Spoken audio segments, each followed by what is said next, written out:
بسم الله الرحمن الرحيم السلام عليكم ورحمة الله وبركاته كسو دوادا channelkeena Setwell maanta waxaynu sameynaynaa insha Allah qaabka retouching loogu sameeyo ama loo qurxiyo muuqaalada sawiranta la soo qaado laguna sameeyo waxa la yiraahdo adjustment-ka marka ugu horeyn waxaan soo furaynaa sawirkii aan doonayno markaan isticmaalayno Adobe Photoshop CC ugu horeyn markaad sawirkii wad soo furaysaa markaad soo furitid wuxuu ku noqonayaa halkan ayuu ku imanayaa halkan waxa la dhahdaa workspace kun waxa weeye waa toolskii marka tool waxa ku yaalaan marka waxaad tagaysaa waxa la dhahdaa adjustment ama waxaad ka imanaysaa qaybaha xaggan baad ka iman kartaa sidaan waxaan jeclahay inaan ka isticmaalo qaybta xaggan ugu horeyn baan xaggan idinku tuso xaggan ugu horeyn waxaan samayn karnaa brightness-ka ayaan ku furi karnaa inkastoo ay fiicnayn inaad sawirka brightness badan aad ku furtid oo aad isticmaashid qaybaha kale sida levelist oo kale isticmaali kartaa in yar baan doonayaa xaggan inaan u bedelo ama shucaaci aan ka saaro sawirka waxaad tan clean soo noqonayo xaggan shucaaca baa ugu furaya oo ka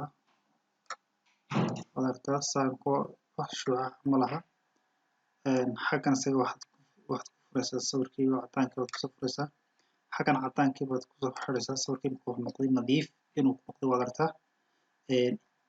qaybahan baan xaggan usoo jiiday marka waxaad samayn kartaa kale inaad colorka uu leeyahay inaad waxaan la dhahaa vibrance inaad ku samaysid muuqaal color ahaan background-kii dambe aan ku ekaado waad aragtaa haddii saturation xaggan zero ka dhigo waad aragtaa haddaan xaggan ku dhigna background-kii green aad baa fuulay marka aad buu green noqday wax kale hadaad isticmaali kartaa waxa la yiraahdo canvas-ka waxba ma isticmaalayno channel mixer-ka hadaad isticmaashid hadaad xaggan ku yar kordhisid waxaad kartaa inuu sawirkii imika haddaan sidiisii sawirka oo channelka ka dhigno sawirka original saas u ahaa markaan ka shaqeeyay sawirkii qaybaha oo dhan aan ku wada sameeyay caynkaas u ekaaday marka waad aragtaa sawir la qurxiyo la hagaajiyay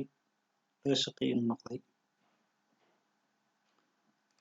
mar kale ayaan soo furayaa waxaan rabaa inaan ku isticmaalo qayb kale inuu xagga adjustment haddaan imaado xagga dadna soo furo waxa halkan ka helaya waxa la yiraahdo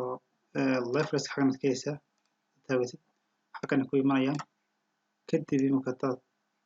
xagga dhexe geysid waad aragtaa sawirkii shucaaci faraha badnaa ku jira waa laga saaray marka wuxuu noqonaya inuu nadiif noqday kadib adjustment kusoo noqo waxaad timaadaa image adjustment